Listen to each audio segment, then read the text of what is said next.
quiero ir a una última pieza de análisis, Carlos, que ha sido la reacción del petrismo a esta noticia de la alianza con Estados Unidos que ha forjado Abelardo del Espriella. Ha hablado Cepeda y ha tuiteado Petro. Vamos a empezar escuchando las declaraciones de Cepeda. Colombia pasa a ser un laboratorio y una plataforma para intervenir militarmente por parte de Estados Unidos en toda la región. Y eso porque, como lo habíamos advertido, Abelardo de la Espriella no es un jefe de Estado que respeta nuestra soberanía. Colombia. Qué raro que es el argumento de la soberanía, ¿no? Es decir, enfrentar a grupos criminales, terroristas que vienen en ascenso desde hace años en Colombia y muy especialmente en el gobierno de estos sujetos, enfrentarlos y aplastarlos sería perder soberanía solo porque te asocias a Estados Unidos para lograrlo. Es un absurdo total, ¿no? Bueno, pero es la mentira tradicional. Vuelvo un instante a Argentina, yo sé que esto se ve en todo el continente, pero en nuestra patria durante 20 años fuimos una colonia de la República Popular China. China se quedó con el 80% de la minería extractiva, logró una base en Neuquén que la llaman espacial, pero al que ningún soldado argentino puede entrar, donde un juez argentino no puede entrar, donde un senador o un diputado argentino no puede entrar sin permiso de los chinos. Hemos visto entonces en la corrupción en la Argentina, media Patagonia, propiedad de un señor testaferro de los Kirchner, sí. Y después vienen y te hablan de la patria no se vende. Así que hay mucho parecido en los mecanismos de defensa. Yo soy un nacionalista de toda la vida y no voy a apartarme de mi celeste y blanca nunca, pero entiendo que hay un tema continental que tenemos que defender, porque el internacionalismo que creó la cultura woke, el internacionalismo que viene de los partidos socialdemócratas europeos y norteamericanos, porque incluye una parte sustantiva del Partido Demócrata de los Estados Unidos, esa cultura es la que nos hizo retroceder y entregarnos en manos de la soberanía de los narcos, no de la soberanía del pueblo colombiano.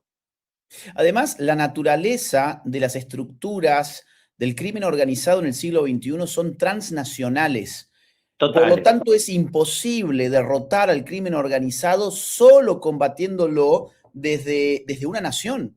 Es totalmente lógico que las distintas naciones configuren alianzas estratégicas, militares, de seguridad y defensa para poder enfrentar estos flagelos que por definición son transnacionales. Aliarse con Estados Unidos para enfrentar el flagelo que además ha sido la clave de la victoria de Abelardo del Espriella. La democracia colombiana que le dio el poder a Abelardo del Espriella lo hizo porque confió fundamentalmente en su programa de seguridad y en su promesa de erradicar el crimen organizado de Colombia, que es un mal que afecta a los colombianos, insistimos, desde hace muchas décadas. Es uno de los países más afectados por el crimen organizado de toda la región. Por lo tanto, esto no tiene nada que ver con la soberanía, y lo que sí tiene que ver con la soberanía es precisamente la expansión de estos grupos que ejercen su propio dominio sobre el territorio, que no se ajustan a derecho, que imponen sus propias normas y que en muchos casos incluso imponen sus propias banderas y su propia simbología, como es el caso de las guerrillas marxistas.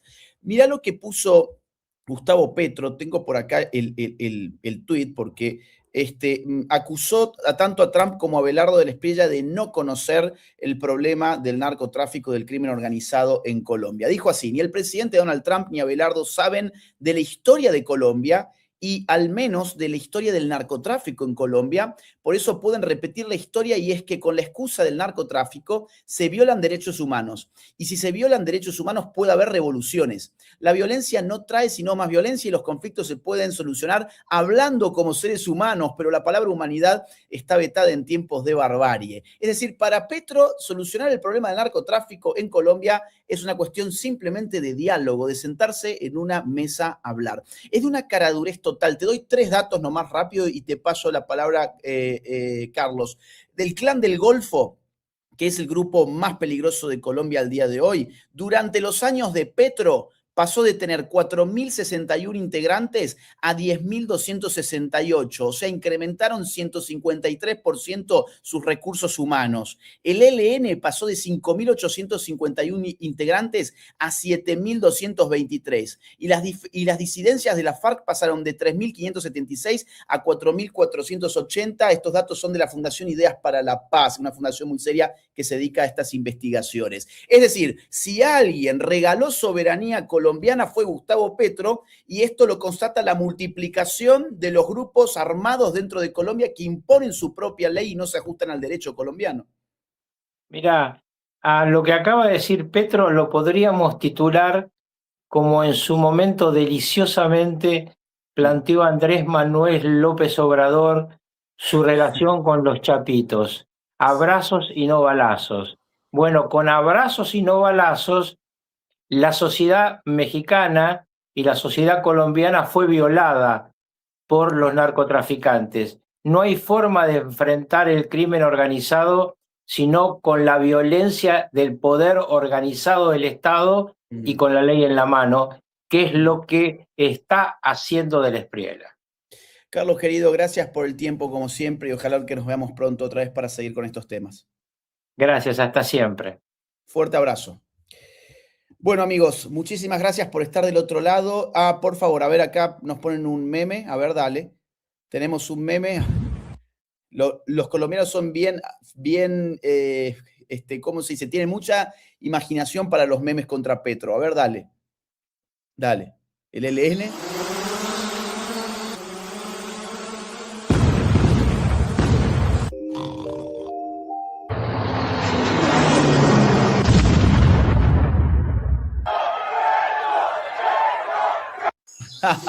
Totalmente.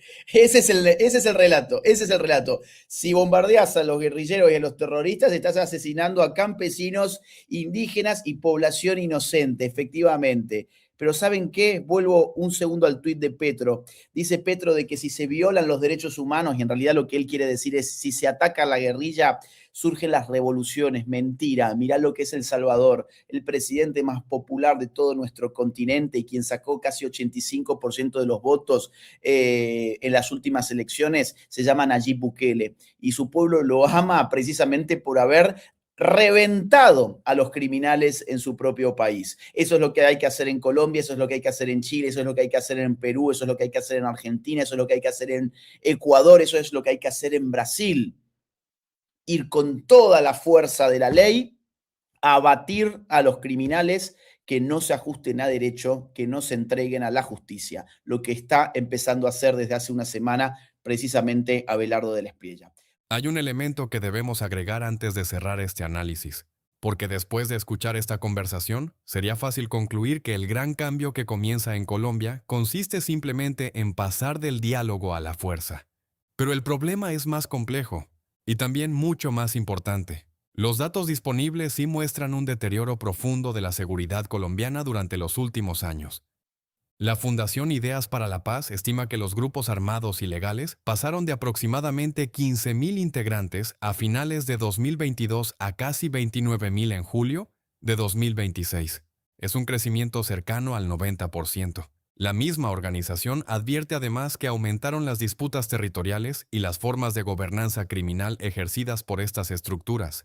Y el problema de la coca tampoco desapareció. El último monitoreo publicado por Naciones Unidas identificó para 2024 unas 261.000 hectáreas de cultivos de coca en Colombia. Un año antes, en 2023, Naciones Unidas había estimado una producción potencial de 2.664 toneladas métricas de cocaína, un aumento del 53% frente a 2022. Es decir, el desafío que recibe el nuevo gobierno colombiano es real, es enorme y lleva años acumulándose. Pero aquí aparece la pregunta verdaderamente importante: ¿qué tendría que ocurrir para que esta nueva estrategia funcione de manera permanente? Porque Colombia ya ha vivido antes grandes ofensivas contra el narcotráfico. Ha erradicado cultivos, ha capturado grandes narcotraficantes, ha destruido laboratorios, ha decomisado toneladas de cocaína, ha recibido miles de millones de dólares de asistencia estadounidense. Y todo eso produjo resultados importantes, pero no eliminó definitivamente la economía de la coca ni impidió que nuevas organizaciones ocuparan los espacios que otras estructuras dejaron atrás. Una revisión del propio gobierno de Estados Unidos sobre décadas de cooperación con Colombia encontró precisamente ese problema. La erradicación y la interdicción pueden producir resultados operacionales importantes, pero por sí solas presentan limitaciones como estrategia de largo plazo. La misma revisión señaló la necesidad de combinar presión contra las organizaciones criminales con alternativas económicas y transformación territorial. Y ahí está posiblemente la clave de todo lo que acabamos de escuchar. El problema no es solamente recuperar territorio, el problema es conservarlo. Porque cuando una organización criminal controla una región, no controla únicamente una plantación de coca.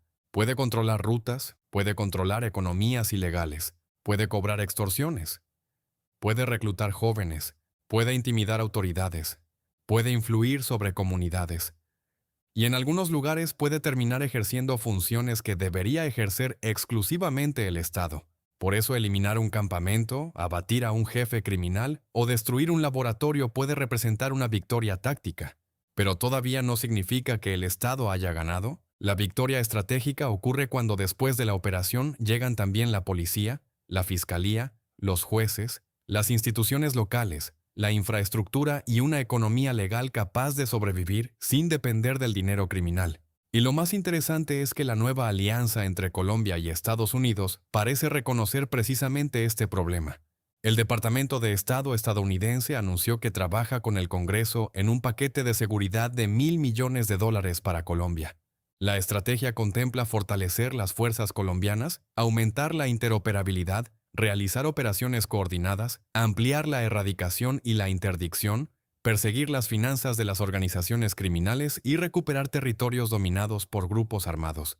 Pero el documento agrega 3 verbos que pueden terminar siendo más importantes que todos los demás: recuperar, mantener y reforzar la presencia del Estado. Seguridad, justicia, inversión económica,